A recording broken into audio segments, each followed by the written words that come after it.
Je voudrais du soleil vert, des dentelles et des théières, des photos de bord de mer, dans mon jardin d'hiver. Je voudrais de la lumière, comme en Nouvelle-Angleterre. Je veux changer d'atmosphère, dans mon jardin d'hiver. Ma fleur, sous la pluie de novembre, tes mains qui courent, je n'en peux plus de t'attendre. Les années passent, qu'il est loin, là je tombe. Nul ne peut nous entendre. Je voudrais du Fred Astaire, revoir un latte. The Mueller Report, Volume 1, page 51. In August 2016, Russian officers targeted employees of a voting technology company that developed software used by numerous U.S. counties to manage voter rolls and installed malware on the company network. Yesterday, Florida's governor said that the FBI has told him of 2 Florida counties where Russian hackers have tapped into their voter file. Back with us is Richard Clarke, counterterrorism expert. Richard Clarke, your reaction to both of those things. First, that notation in the Mueller report, and then possibly its linkage to what we're learning in Florida. Well, they are linked. And the remarkable thing about that event yesterday was the governor of Florida saying he had been forced by the FBI to sign a secrecy oath before they would tell him anything. And they told him he couldn't tell the 2 counties involved, the citizens of those counties or the public, what counties had been hacked. That's just ridiculous. The Russians know what they did. There's no reason why the American people can't know. But the larger issue here, Lawrence, is there are 4,000 counties in the United States, and they are not equipped to protect themselves against nation-state attacks from Russian GRU hackers. My day job is cybersecurity, and I know major corporations can't figure out when they've been hacked, despite a lot of investment. For these counties to say, we know we weren't hacked, they don't know. The FBI doesn't know. It's likely that the Russian hacking was far more extensive than we're aware of. If the Russians wanted to hide their tracks, they're pretty good at doing that. The administration, the president has issued no orders within the administration to augment our defenses against a Russian attack in 2020. How much do you expect the bureaucracies within the administration are doing that anyway, even without a specific presidential directive? And what do you expect in 2020? Well, I expect the Russians to be more sophisticated next time because we're on to them. The bureaucracy is doing what it can, but my experience with running bureaucracy is that unless the White House is directing it, coordinating it, bringing it all together, the real power of the U.S. government doesn't get played out. DHS is doing what it can, FBI, NSA, but it needs White House leadership. I know Senator Wyden is about to introduce legislation, the Federal Cybersecurity Election Act, which will give more authority and more direction, but it's unlikely to get passed. So we may very well go into the next election without an adequate defense against what will be a more sophisticated Russian program.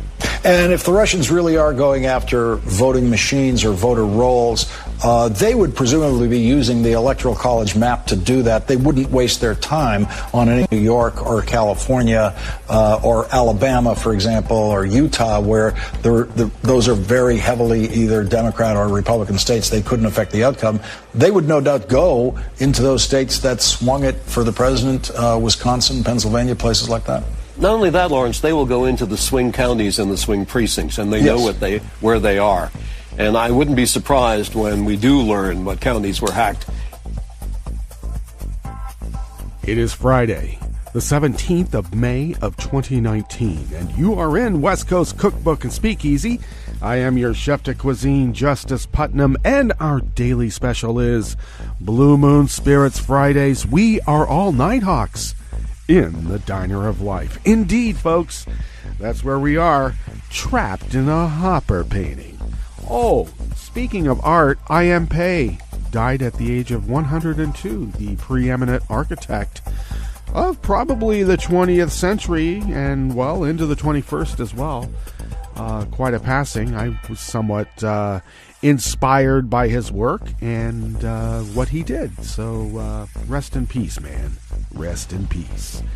What else? Oh, another slippery slide into total fascism here in the country. I'm not talking just about Alabama, but I am talking about Trump going crazy, calling the FBI traitors because the FBI and Mueller have tapes that Flynn recorded of White House personages, we don't know who, and congressional critters, we don't know who, pretty much threatening Flynn.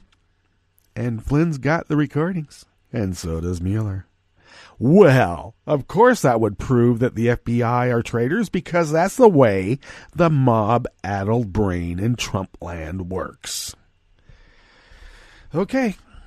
Look, they truly believe that we are taking away what they voted for. And they did. They voted for white nationalist fascism, and they expect to get it. Well, I am sorry. You obstructed the black guy from Kenya for 8 years, and now we are going to punish you. Jeez. When actually all of this punishment that we are experiencing right now is because we elected the black guy twice. They warned us. They warned us repeatedly, elect the black guy and you will suffer, and now we are. Well, a little get back would be nice. Come on, Nancy. What? We can't just be talking about policy all the time. I would think the best way to affect policy is to stop the country from sliding into fascism. Some might argue that it was fascism that allowed the Autobahn to be built and the Volkswagen. I would argue that that's a terrible price, and it doesn't really balance the books of morality, or history for that matter. John Bolton wants us to bomb Iran. It'll be a cakewalk. Tom Cotton says, oh yeah, it'll only take a couple of sorties and Iran will fold like I don't know. He doesn't know anything, Tom Cotton. A couple of sorties. Does he know anything about the Iranian military and how they usually hunker down in for the long haul, so to speak? Look it up. And let's not forget another aspect of the Iranian military, and that is, it is truly a 1,000,000-man army. Million! I think that maybe we want to maybe consider that. A couple of sorties? I don't think so. It's going to take much more than that. And I'll just say one word. Afghanistan. That's right. If Herman Melville was talking about being logged down in Afghanistan in Moby Dick, and we still are, I would think maybe we don't want to start one with, well, what we used to call Persia. Don't do it. It will be a mistake. Everyone knows it. What is happening today here in the Bistro Cafe of West Coast Cookbook and Speakeasy? Well, that was Richard Clarke up at the top. You remember him, counter-terrorism and cybersecurity expert. You know, the one that went into the Bush White House with his quote, hair on fire about Osama bin Laden wanting to fly some planes into buildings. I don't know if they knew it would be the Twin Towers. They knew they wanted to fly them into buildings. And Clarke was dismissed by W, saying, okay, you covered your ass, now get out of here. Thanks. And then we had planes fly into our buildings and the Pentagon. The Pentagon's a building too. And the next thing we know, we're in a war in Afghanistan and still are. Got rid of Saddam though, and the people who flew the planes into our buildings and killed our American citizens and a bunch of other people too. Well, we're making deals with them and got unsecured back channel communications on how to give advice when Washington Post reporters are killed, dismembered, and then cremated. So no evidence would be found. Okay, makes you wonder, doesn't it? Well, Richard Clarke was wondering, if the Russians know what counties and voter files they hacked in 2016, why can't the American people know? Yeah, I mean, they know. We don't need to divulge it to keep them from knowing that we know that they know. They know that we know they know. So why can't the American people know? Well, apparently the American people are the enemy of the people. What else is going on here in the Bistro Cafe? Well, the Senate refuses to consider any bills protecting elections from foreign interference, and I think that was well explained by Richard Clarke at the top. Why can't the American people know? Why can't the American people be protected? The American people are the enemy of the people. Let's not forget that. Betsy DeVos refuses to help students ripped off by shady student loans because she's part of the companies that make the shady student loans. And Ted Cruz refuses to stop whining about everybody mocking his space pirates warning. Take me to your leader. Okay. Ted Cruz. He's serious, too. He thinks it is all of us who are crazy because we don't see the threat of space pirates. What are they going to do? Come for our rum? Maybe. After the break, we move to the chef's table where GOP leader Kevin McCarthy doesn't even know his party's official position on abortion, because it will change for political expediency. That's what the GOP does. And U.S. lawmakers blasted Chinese firm CRRC, the world's top passenger train maker, amid national and cybersecurity fears. All that and more on West Coast Cookbook and Speakeasy. Bon appetit.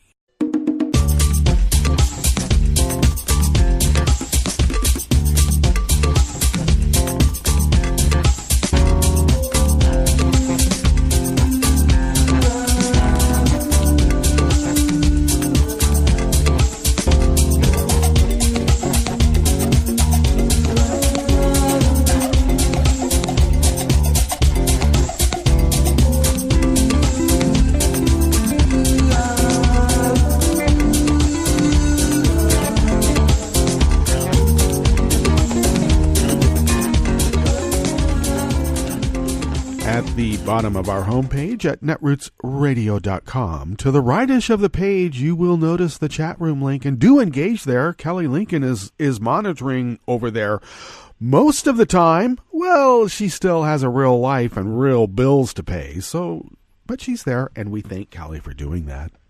If you would look to the leftish of the page from the chat room link at the bottom of our homepage at netrootsradio.com, you will notice the link for contributing. And if you could become a recurring Patreon of Netroots Radio, that contribution, as I've stated before, goes a long way in helping us resist, as the founders originally intended, which we have been doing for 8 years this year. Continuous 24/7, 365 resistance broadcasting. And we've been proud to do it. And we need to get another series of machines because the first series wore out after a fashion, and now these are wearing out as well. So we are thinking ahead, and, well, let's put it this way. Things are starting to degrade, so I guess I might have had to start thinking ahead sooner. But your recurring contributions have helped us pay our bills and put money aside to purchase this newer machinery. God, new machines? Wouldn't that be something? But newer machines, and we thank you for your generosity. You can follow Netroots Radio on Twitter at Netroots Radio. Tom takes care of that admirably, I might add. Thank you, Tom. Follow me on Twitter at Justice Putnam. I post the show notes and links diary at Daily Codes about 10 minutes before showtime. And check that out because the links are important. They really are. And there's some other, shall we say, entertaining pieces at the diary that might be entertaining and uplifting, maybe. But check it out. And let's see, you can follow the show on Twitter at Cookbook West and pick up podcasts by way of Spreaker, Stitcher, TuneIn, iHeart, YouTube, iTunes, and wherever fine podcasts can be found. Yes. You know, I don't know why. I don't really care for Tweety anymore, but I tuned into this town hall that he had in Pennsylvania in Trump country, or actually it was in a county that voted for Obama twice and then voted for Trump. And he really wanted to know why. So, let's ask some Trump voters why they voted for Trump. When has that ever been done before? Wow, that's new. But it did corroborate and remind me how utterly racist these people are. And they couch it in all the Lee Atwater terminology, too. It's just so transparent if you have an ear for it. And I was cringing. No wonder the guy won there. At least for the Trump voters. I mean, I got to say, there were a lot of people there clapping for progressive democratic values. Let's be clear. And that's what's sad, is that the loudest, shrillest voices were also the most bizarrely insane. There's no other way to put it.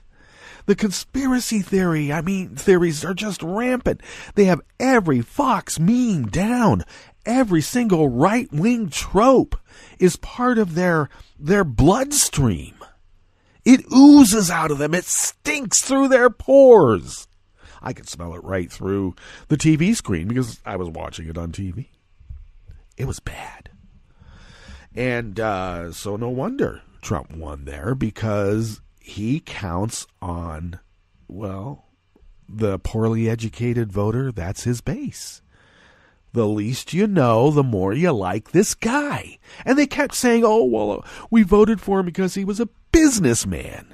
You have to be an idiotic Trump voter to ever have believed this guy was a businessman.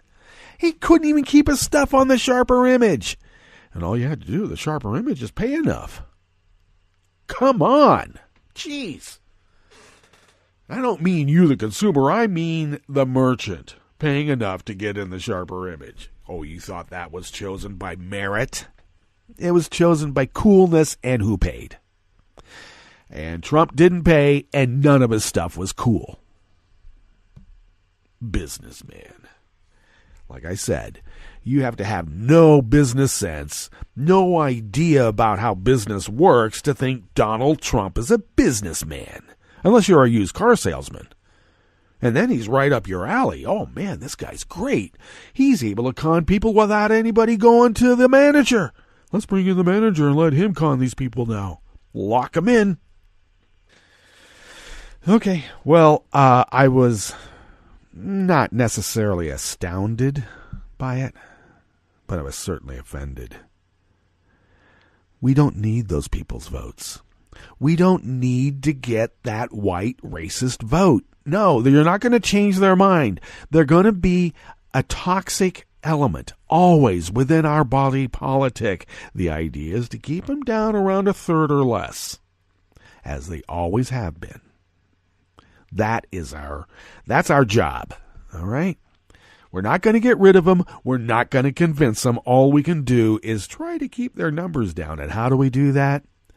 Information, knowledge, and embracing each other as neighbors.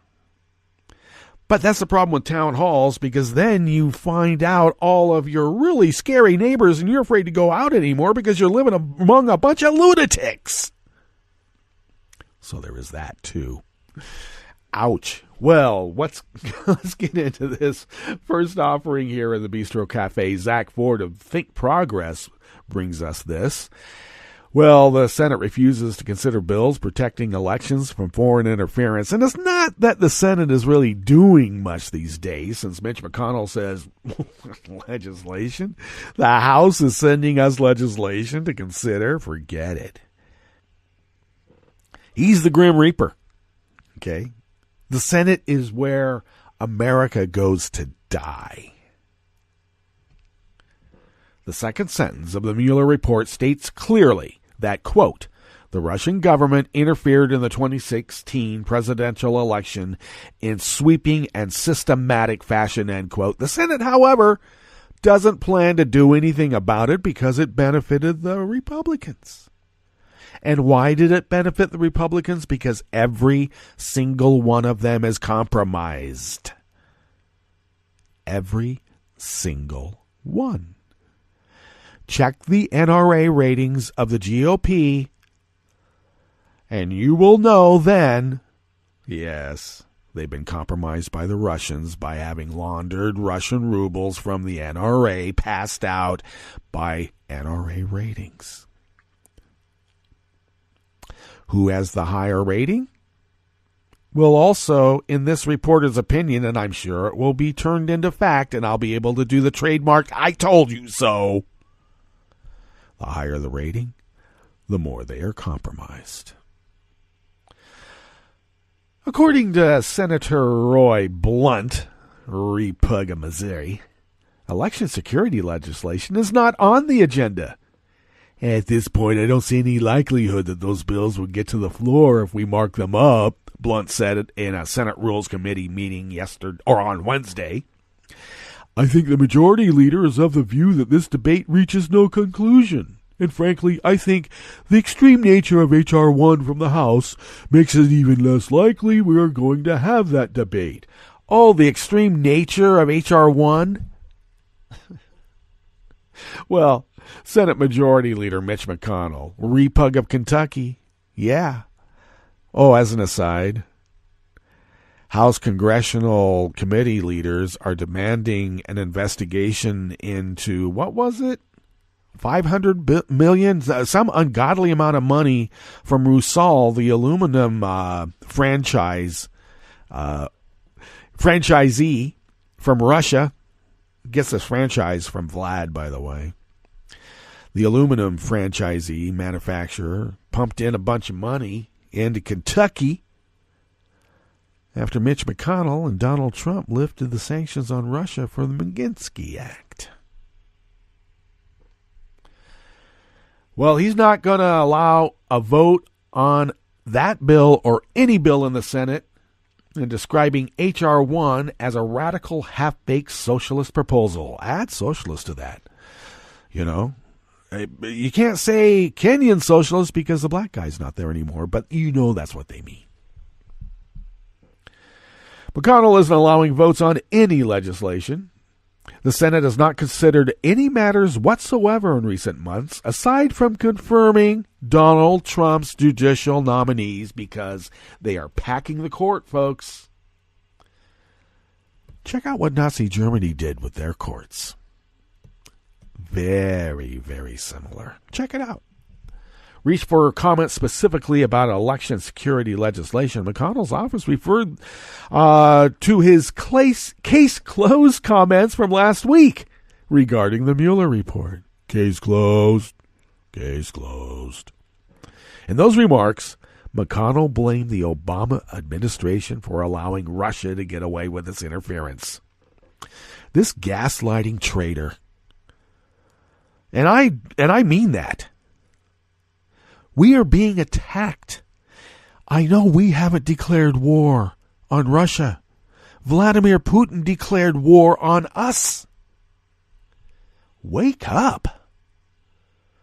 With an exhaustive investigation complete, with the country finally unified to confront the real challenges before us, would we finally be able to move on from partisan paralysis and breathless conspiracy theorizing? 8 years they called the black guy. He wasn't born here. A Kenyan socialist. He's another. He is a other from another. Conspiracies. We are filled with conspiracies. I'll tell you where the conspiracy is, Mitch. How many rubles are in your pocket? Now, McConnell's comments in no way explain why the Senate won't take up legislation to bolster election security. The Mueller report was unequivocal in its conclusions about Russia's interference, but McConnell didn't bother to read it. Because if he did, then he'd have to figure out another argument about it. Ignorance is bliss. Case closed. One explanation could be that McConnell simply doesn't share the same concern about election security. While McConnell was quick to blame President Barack Obama for Russia's interference, there has been finger-pointing in both directions. Last year, former Obama Chief of Staff Dennis McDonough directly accused McConnell of not acting urgently enough to respond to election security concerns in 2016. McConnell responded, "I'm perfectly comfortable with the steps that were taken back then." Yeah, because he went to Obama and the rest of them said, "You make this public, I will accuse you of interfering with the election. I'll accuse you of wagging the dog." This is what happens when you try to compromise with, soulless cretins like McConnell? How many times did Obama reach across the aisle and they slapped him in the face? How many times? Since 2010, funding for the Election Assistance Commission has actually been cut in half, meaning far fewer resources dedicated to developing secure voting systems and disturbing election funding to states. According to its chairperson, Christy McCormick, the agency now only has 22 staff members working to provide election security support for the entire country. We're talking how many counties in America? Blunt's confirmation of the Senate's inevitable inaction comes just days after Florida Governor Ron DeSantis confirmed that Russian hackers accessed voter databases in 2 Florida counties during the 2016 election. But unfortunately, the Trump administration made him sign an NDA, and he can't tell those counties who they are and what to do to keep from being hacked again.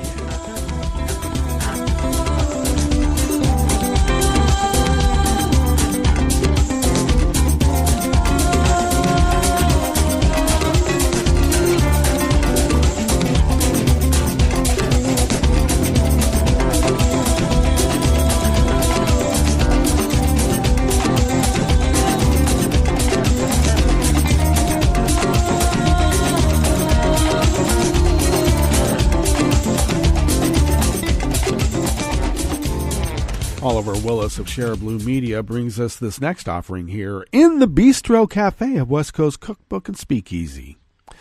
The Consumer Financial Protection Bureau, a government watchdog agency. Oh, remember that agency invented by Elizabeth Warren? Yeah, that one. Well, they revealed that the Betsy DeVos-led Education Department is obstructing efforts to police the student loan industry. According to National Public Radio, CFPB Director Kathy Kraninger disclosed that the Education Department's strategy in response to an April inquiry from Elizabeth Warren and other lawmakers who asked Kraninger about reports that the agency had abandoned its supervision and enforcement activities in relation to over $1 trillion in student loans. Well, Kraninger told Warren that DeVos's department was getting in the way of justice. Student loan servicers at the Department of Education have declined to produce information requested by the Bureau for supervisory examinations, Kraninger wrote. She also noted that the stonewalling stems from a memo issued by the department in December of 2017 and that the flow of information coming to CFPB has stopped ever since. Well, we know that DeVos is invested in many, many companies that are handing out these crazy loans to people and then acting criminal in exacting even more monies from them. Why would she want that to stop? How many yachts does she have? I mean, they're not cheap to maintain, I know. The head of the CFPB is telling the world that the Secretary of Education has put in place a series of policies that are obstructing federal law enforcement officials from standing up for the millions of Americans with student debt, Seth Frotman of the Student Borrower Protection Center told NPR. Now, he said that DeVos's actions are quite remarkable. He served as CFPB's student loan ombudsman until last summer, but quit in protest. At that time, he slammed the Trump administration for turning its back on student borrowers. Well, that's one way of putting it. The student borrowers are rubes. This economy that Trump is propping up needs rubes. Now, an example of the sort of situation DeVos's policies are enabling, NPR spoke to Jessica St. Paul, a woman with $80,000 in student loans, who was told by the company servicing her loans that after 10 years of consistent payment, the remainder of her balance would be forgiven. Instead, after 9 years, she found out she was in the wrong plan and still owed thousands of dollars. They told her erroneously that the rest of her loan was forgiven. You don't need to pay anymore. Then they put her in a plan so that she incurred more penalties for not paying the remainder of her loan. And Betsy DeVos doesn't want to protect that woman. DeVos is on the side of companies scamming students and has been since she became part of Trump's cabinet.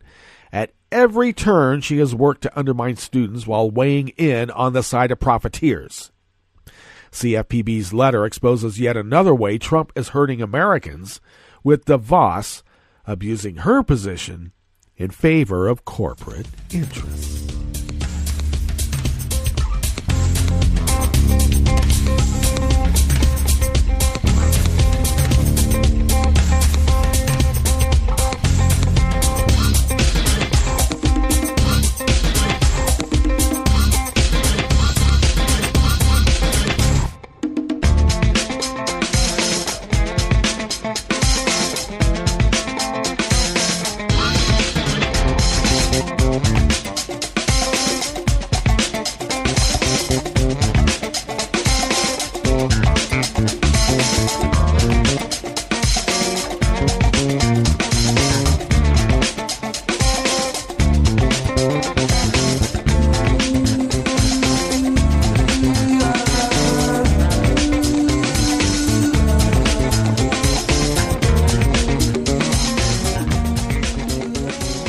Like Oliver Willis is bringing us this last offering here in the Bistro Cafe at West Coast Cookbook and Speakeasy.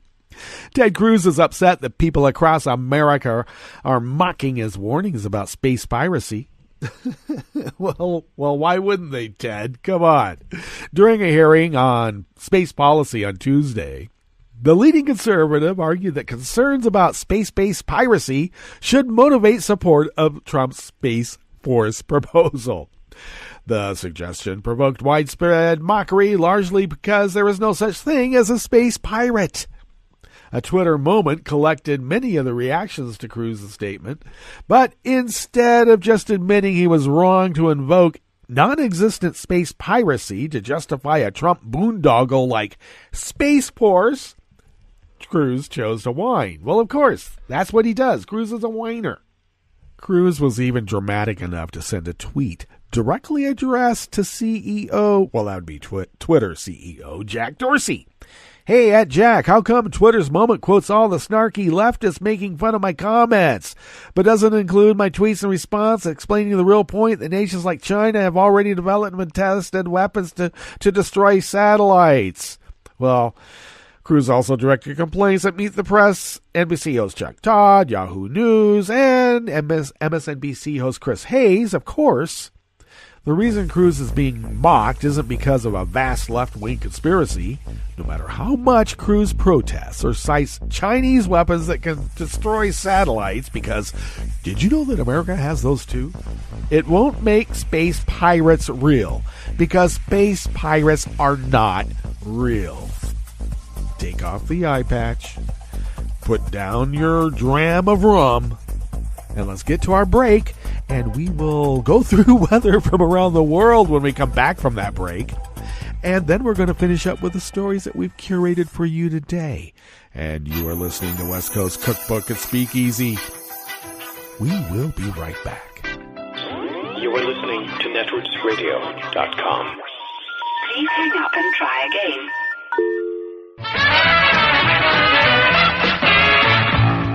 From a point at sea to the circles of your mind, a new force is at work for planetary transformation. New radio for a new Earth.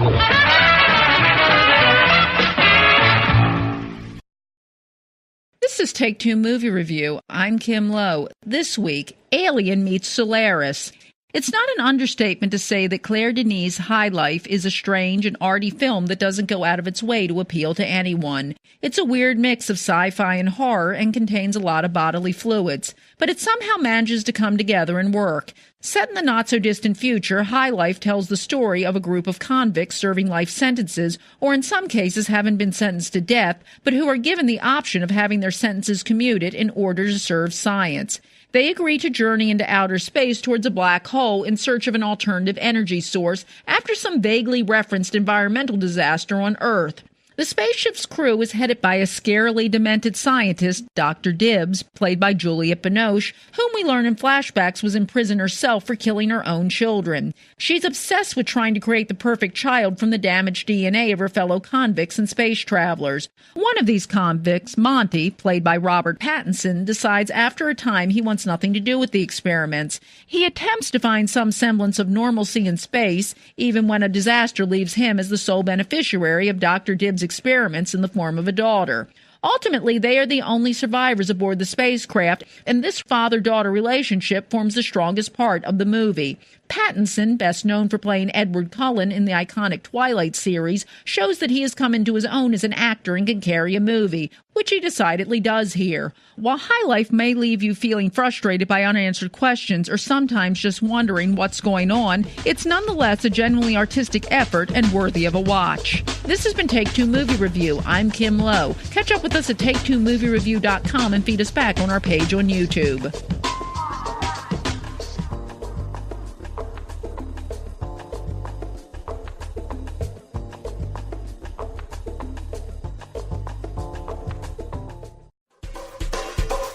This is Scientific American's 60-Second Science. I'm Karen Hopkin. We know that reading is good for children, and presumably for adults as well. Now a new study suggests that just being around books has its benefits, even if you don't make a point of reading them a lot. A team of researchers in Australia finds that growing up in a home with a sizable library enhances literacy, number sense, and even technological know-how in later life. You can read all about it in the journal Social Science Research. The researchers were exploring the advantages of scholarly culture. In particular, they were interested in a curious observation that some call the radiation effect. Radiation effect is a situation where children grow up around books, but they don't read books, but somehow books benefit them, even though they don't read them as much as maybe their parents would like them to. Joanna Sikora, a sociologist at the Australian National University. She and her colleagues parsed data collected between 2011 and 2015 by the Organization for Economic Cooperation and Development. The survey assessed the literacy, numeracy, and technological competency of more than 160,000 adults from 31 different societies. And it included a question about how many books participants had in their homes during adolescence. What we were able to demonstrate was that people who grew up around books had better literacy, numeracy, and digital problem-solving skills than people who had fewer books growing up, but had similar education levels, similar jobs, and even similar adult habits in terms of reading or engaging in various numeracy-enhancing activities. In fact, teens who only made it through high school but were raised in a bookish environment fared as well in adulthood as college grads who grew up in a house bereft of books. Now, how might mere exposure lead to intellectual enrichment? So, if we grow up in a house, in a home where parents enjoy books, where books are given as birthday presents and cherished and valued, this is something that becomes a part of our identity, and it gives us this lifelong incentive to be literacy oriented, to always kind of steer towards books and read more than we would otherwise. So keep those shelves stacked with books. Your kids will not only be grateful, they'll be more likely to be able to spell grateful correctly as well. Thanks for listening. For Scientific American's 60-Second Science, I'm Karen Hopkin.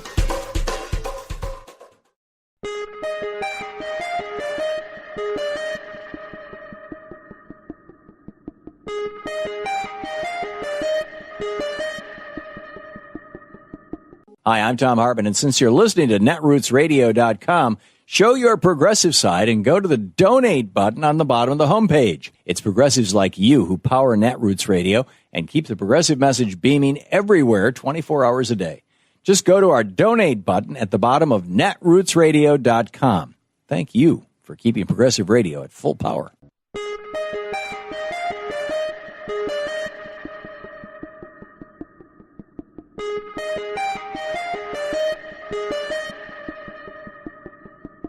Here, there is nothing.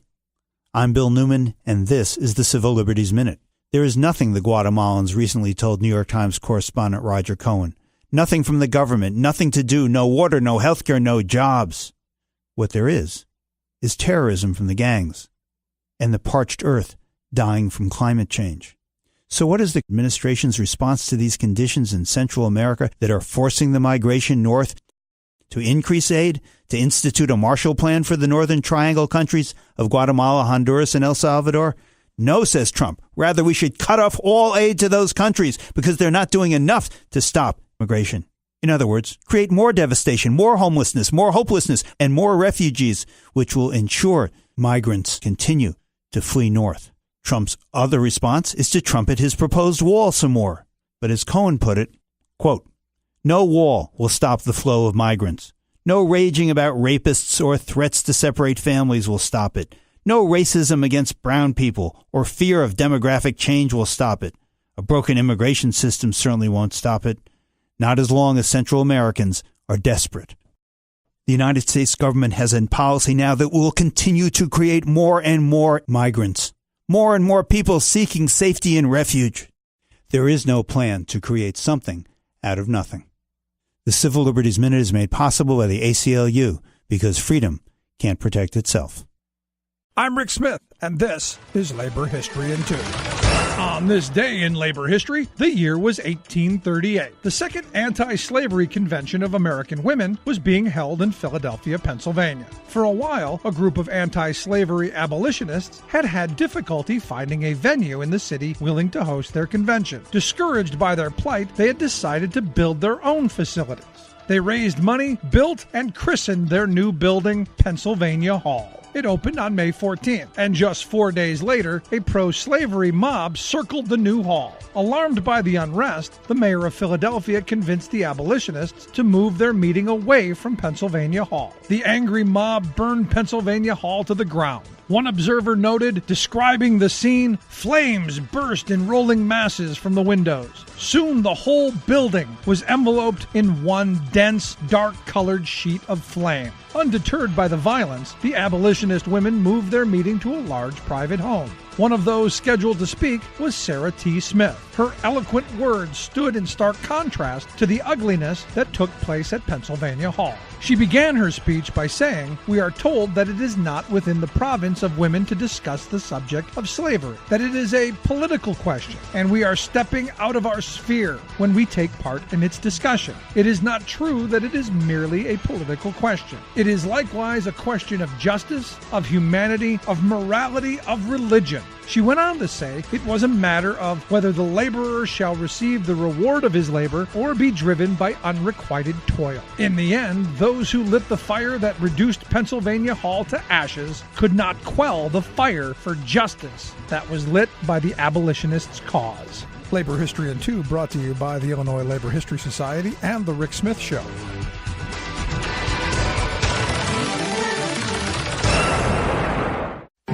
I read the news today, oh boy. It's time for Nicole Sandler's What's News from NicoleSandler.com and the Progressive Voices Network. The Washington Post broke a bombshell story Thursday night. A federal judge ordered that prosecutors make public a transcript of a phone call that former National Security Advisor Michael Flynn tried hard to hide with a lie. It was a conversation with a Russian ambassador in late 2016. Just hours after the existence of the voicemail was revealed, Judge Emmett G. Sullivan ordered the Department of Justice to publicly release a transcript of the message Michael Flynn received that was seeking to influence his cooperation with Special Counsel Robert Mueller. The transcripts, which the judge ordered to be posted on a court website by May 31st, would reveal conversations at the center of two major avenues of Special Counsel Robert Mueller's investigation into Russian interference in the 2016 election. So far, they've been disclosed to the public only in fragments in court filings and in the Mueller report. Former federal prosecutor Jack Weiss told CNN that this is a big deal. Jack, we got a voicemail left from someone in the Trump administration or a member of Congress. It's unclear at this point who it is. How significant is this development? Well, what's really significant is that there are multiple reach-outs to Flynn from, according to this memo, both the administration and people connected to Congress. Multiple.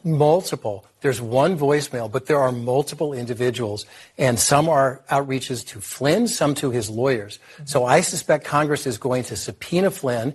He's going to have to testify and tell us and name names for the very first time. And it also means there are tapes.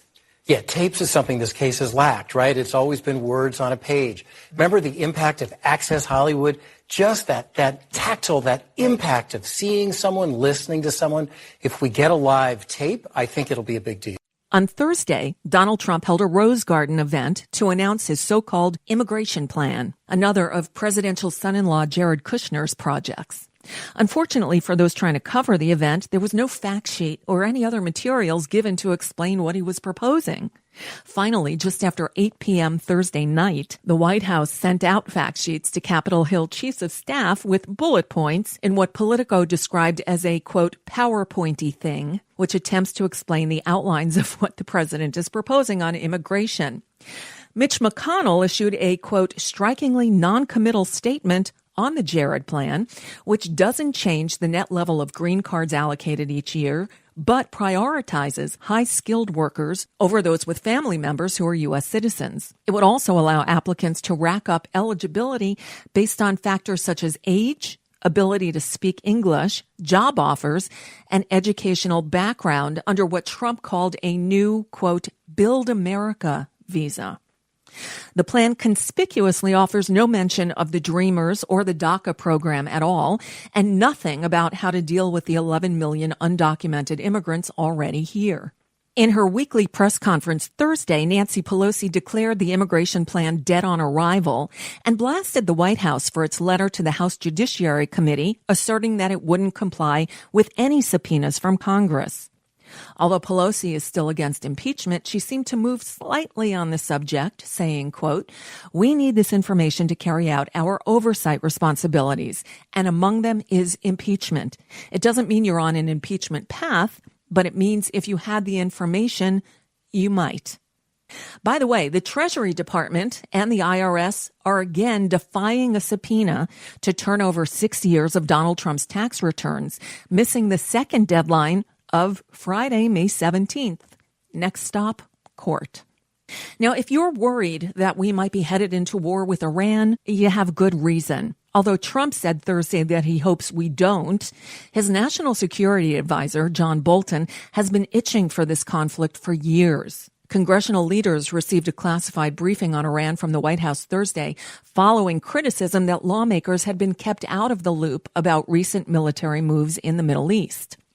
Although disputed by U.S. allies, the government says it has multiple images of Iranian commercial ships in the Persian Gulf that it believes are carrying missiles. Of course, they provided no proof of any of this. All this comes as the United States has moved bombers and a carrier strike group into the region. Fears of a potential military conflict between the countries have increased over the past couple of weeks. Officials in Washington are debating whether Iran is planning to attack U.S. assets or whether it is acting defensively in an attempt to deter U.S. action. Chelsea Manning is going back to jail. She was released for a week after the grand jury she had been subpoenaed to testify before expired. But a judge ordered her to be detained again on Thursday after she said she'd rather starve to death than testify about WikiLeaks. And finally, all hail Taiwan. Taiwan legalized same-sex marriage, becoming the first place in Asia to pass such legislation. Lawmakers took up the controversial issue after the island's constitutional court ruled that the existing law, which said marriage was between a man and a woman, was unconstitutional. The bill passed on Thursday goes into effect at the end of next week. And that's just a bit of what's news for now. I'm Nicole Sandler. If you appreciate these reports and the Nicole Sandler Show, I hope you'll consider making a contribution. My work is 100% listener supported, and I can't do it without your help. Find out more at NicoleSandler.com/donate.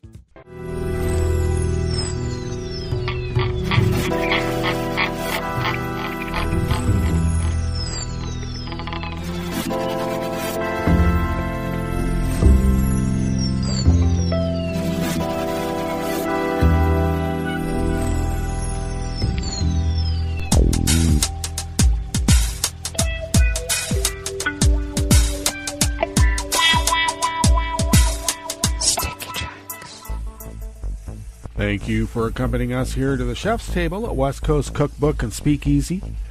Blue Moon Spirits Fridays. Oh, the French 77s are virtually poured for your imbibing pleasure if you haven't already. Please do. We always begin weather from around the world along the banks of the Rogue River, in the Rogue River Valley of southern Oregon on the west coast of the continental United States of America, where it is currently 53 degrees Fahrenheit. Expected a high of about 63, so a bit chillier than we had been experiencing in weeks past.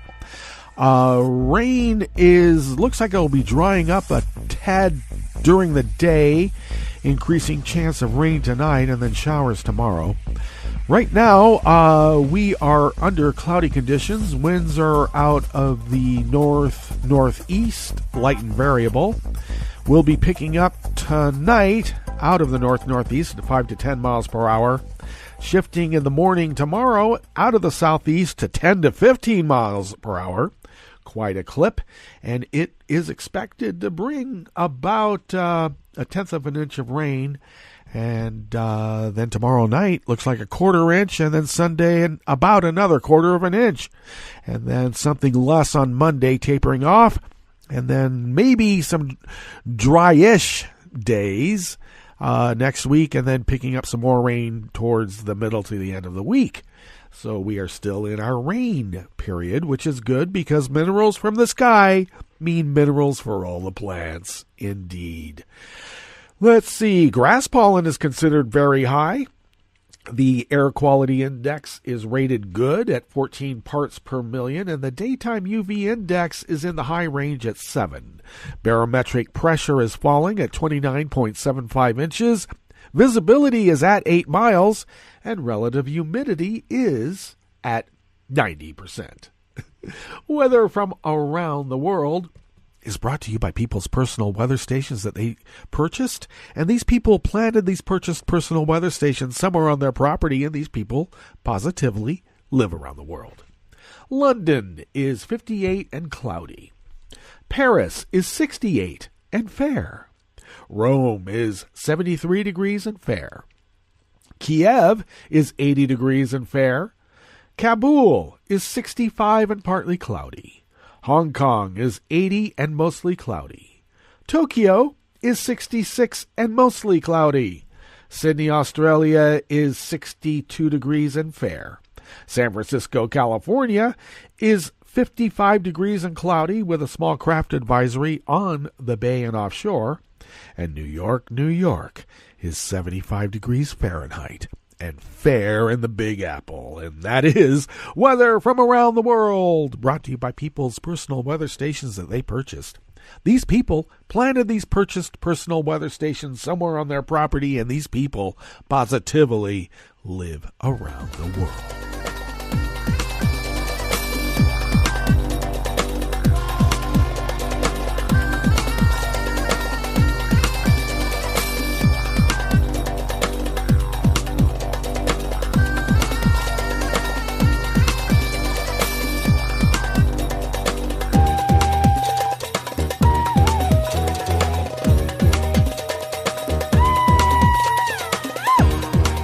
Wow, Oliver Willis has been doing a lot of work over there at Share Blue Media, because he brings us this first amuse-bouche here at the chef's table at West Coast Cookbook and Speakeasy. House Minority Leader Kevin McCarthy said yesterday, Thursday, that the Republican Party platform allows for abortion in cases of rape, incest, or life of the mother, except it does no such thing. McCarthy said during his weekly press conference, "I defend my pro-life position for my whole political career," after responding to a question about the draconian first trimester abortion bans recently passed in Alabama, Georgia, and Missouri. "But in my whole political career, I also believed in rape, incest, or life of the mother. There was exceptions. That's exactly what Republicans have voted on in this House. That's what our platform says. And I believe that's the point of what you find, many of us, is where we stand.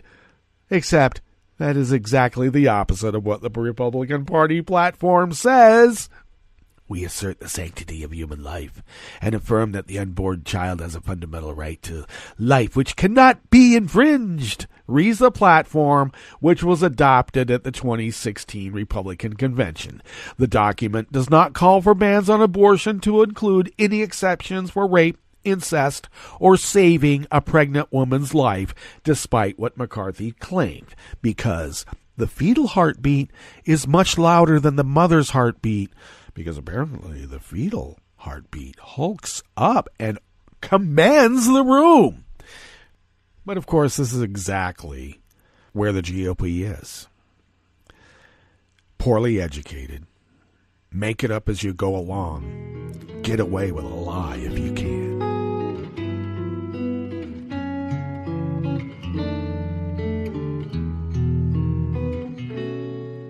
Je te donne ce mon amour pour la vie entière, la promesse de me trouver à tes genoux. Aussitôt que tu m'appelles, rester toujours fidèle, c'est tout, c'est tout. Je te donne tous mes printemps, mes étés de mer, mes automnes quand les feuilles tombent partout. Si ce n'est pas une bonne affaire, je te donne tous mes hivers, c'est tout. Anonymous worker bees at Reuters bring us this final amuse-bouche here at the chef's table at West Coast Cookbook and Speakeasy. China's CRRC, the world's top passenger train maker, was slammed by U.S. lawmakers during a hearing yesterday, Thursday, to limit the world's top passenger train maker's access to U.S. projects amid security fears. Well, the company launched a charm campaign in the U.S. as it seeks to secure a D.C. Metro car contract worth over $500 million after roaring into the American passenger rail market by dramatically underbidding foreign rivals. Concerns that CRRC could soon set its sights on the much more lucrative U.S. freight market and use its rail cars to spy on passengers have prompted a series of legislative proposals. A bipartisan bill unveiled in the U.S. House this week, which mirrors one proposed in the Senate earlier this year, would prevent transit agencies from spending federal dollars on projects awarded to CRCC. Now, during the hearing, a CRC tweet that appears to have been deleted said, so far, 83% of all rail products in the world are operated by CRC. CRRC or our CRRC ones? How long will it take for us conquering the remaining 17%? Yes, how long indeed. That brings us to the end of our broadcast period for the day, but you know Netroots Radio broadcasts on, and we'll meet up on Monday for River City Hash Monday. So stay tuned to Netroots Radio all day, all night, and all weekend, and we'll meet up here on Monday, right here in West Coast Cookbook and Speakeasy. Bon appetit.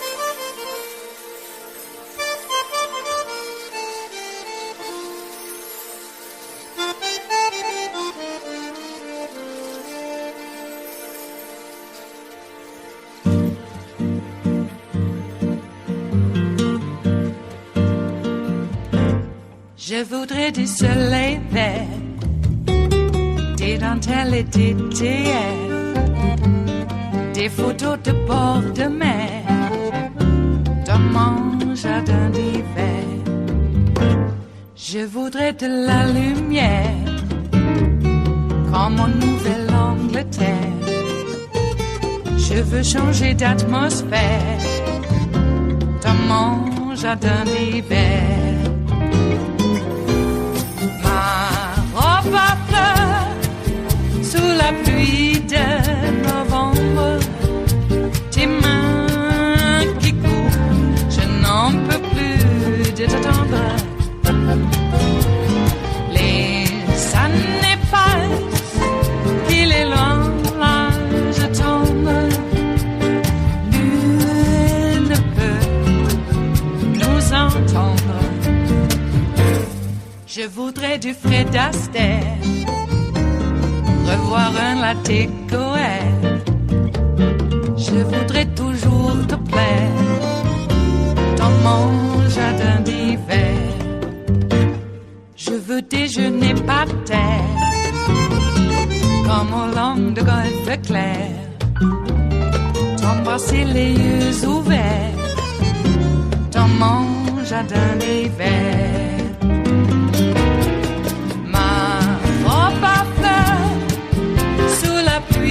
De novembre, tes mains qui courent, je n'en peux plus de t'attendre. Les années passent, il est loin, l'âge tombe, nul ne peut nous entendre. Ba-da-da-dum-di-da-dum. Ba-da-da-dum-di-da-dum. Ba-da-da-dum-di-da-dum. Dans mon jardin d'hiver. Ba-da-da-dum-di-da-dum. Ba-da-da-dum-di-da-dum. Ba-da-da-dum-di-da-dum. Dans mon jardin d'hiver. Dans mon jardin d'hiver. Dans mon jardin d'hiver.